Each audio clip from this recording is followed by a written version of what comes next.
کار رو نمیتونن بکنن، به صورتی که حتی جالبه که شهروندان ایرانیایی که تو کشورهای خارج هستن با عدم پیوستن ما به FATF آثار حقوقیشو دارن میگم، حتی اینا حساب بانکی نمیتونن اونجا باز کنن. سفارتخونه های ما تو کشورهای بسیار از کشورهای دنیا اجازه باز کردن یک حساب خلاصه یا پسنداز یا جاری، حساب دیداری، چیزای دیگه حرفا ندارن. و در مجموع این هست.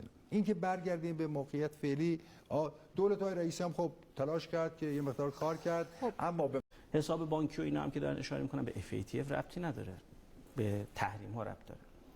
من اجازه بدید باز برسم به این که آیا مصلحت کشور، مصلحت ملت ماست که به این بپیوند. اگه مصلحت بود که اشکال نداره، ما استدلال یعنی تحریم ها اگه FATF منتفی بشه یا حل بشه، بله. تحریم ها اجازه نمیده که ایرانی تو آلمان حساب داشته باشه. از خواهم کرد. خب داره خلاف همه حقوق بین‌المللی، همه شهروندان دنیا تو همه کشورها میتونن. ربطی به تحریم ها نداره.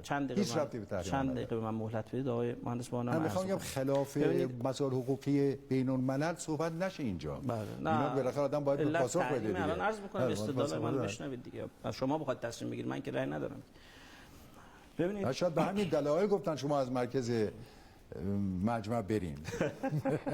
یکی از دلایلش هم این بود. خیلی خوب، اشکال نداره اگه دلیلش این بوده که